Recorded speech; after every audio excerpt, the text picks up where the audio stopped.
महाराष्ट्र राज्याचे उपमुख्यमंत्री अजित पवार यांचे पुत्र पार्थ पवार यांचं नेमकं चाललंय काय हे काही कळायला मार्ग नाहीये। एक झाल्यानंतर दुसरा घोटाळा समोर येत असून त्यांचा पाय आणखीनच खोलात जातोय असं चित्र सध्या निर्माण झालंय। वडील उपमुख्यमंत्री असताना मुलाचे असे घोटाळे समोर येत आहेत आणि त्यावर अजित पवारांना या सगळ्या घटनांबद्दल माहितीच नाही हे त्यांचं उत्तर ऐकून संपूर्ण महाराष्ट्राला धक्का बसलाय। आता पुन्हा एकदा पार्थ पवारांनी या जमीन व्यवहाराचा नजराणा देखील भरला नसल्याचं समोर आलंय। सगळं काही फुकटातच पदरात पाडून घेण्याची पार्थ पवारांची तयारी होती का हे आता काही कळत नाहीये।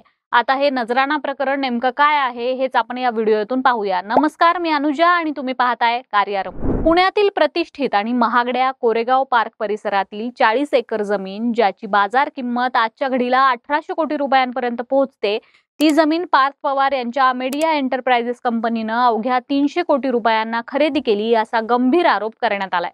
विरोधक म्हणतात ही केवळ जमीन खरेदी नाही तर सरकारी प्रणालीला गंडा घालून केलेला मोठा आर्थिक गैरव्यवहार आहे। आता बघा, ही जमीन काही साधी नाहीये, ही महार वतनाची जमीन आहे।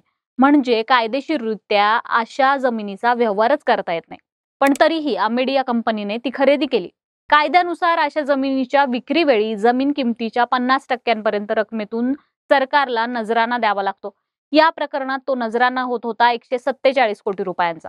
पण गंमत अशी की हा पैसा भरलाच गेला नाही।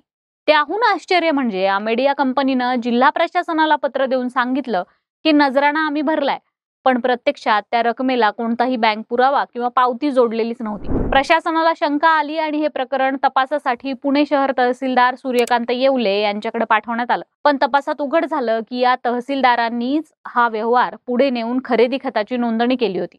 म्हणजे फसवणुकीच्या या संपूर्ण प्रक्रियेत काही अधिकाऱ्यांचा देखील सहभाग असू शकतो असा संशय व्यक्त केला जातोय।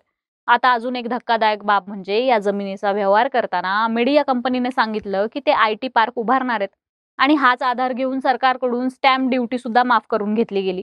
22 एप्रिल 2025 रोजी कंपनीने ठराव केला आणि अवघ्या 2 दिवसात म्हणजे 24 एप्रिलला उद्योग संचालनालयानं स्टॅम्प ड्युटी माफ केल्याचा आदेश दिला। इतक्या मोठ्या व्यवहारासाठी कंपनीनं फक्त 500 रुपयांची स्टॅम्प ड्युटी भरली। कल्पना करा, 1800 कोटींच्या जमिनीचा व्यवहार आणि फक्त 500 रुपये स्टॅम्प ड्युटी।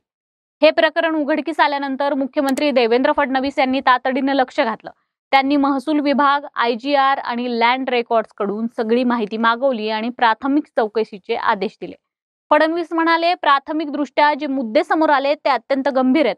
योग्य माहिती घेऊनच पुढची कारवाई होईल। दरम्यान शिवसेना उद्धव बाळासाहेब ठाकरे गटाचे नेते अंबादास दानवे यांनी अजित पवारांवर थेट टीका केली। ते म्हणाले, फुले, शाहू, आंबेडकर यांचं नाव घ्यायचं आणि महार वतनाच्या जमिनी खिशात घालायच्या, हा आहे अजितदादांचा पुरोगामी महाराष्ट्र। मुख्यमंत्र्यांच्या आदेशानंतर अवघ्या काही तासातच पुणे तहसीलदार सूर्यकांत येवले यांना निलंबित करण्यात आलं। आता या संपूर्ण प्रकरणाचा तपास अतिरिक्त मुख्य सचिव विकास खारगे यांच्या अध्यक्षतेखालील विशेष चौकशी समितीकडे सोपवण्यात आलाय।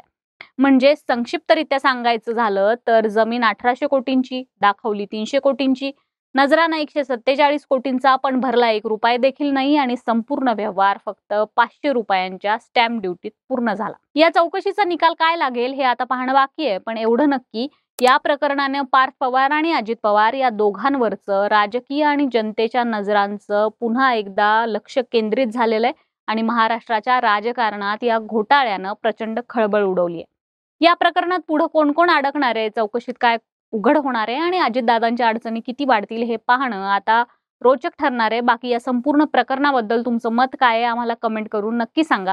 व्हिडिओ लाईक करा, शेअर करा आणि कार्यारंभवर नवे असाल तर चॅनलला सबस्क्राईब करायला विसरू नका। धन्यवाद।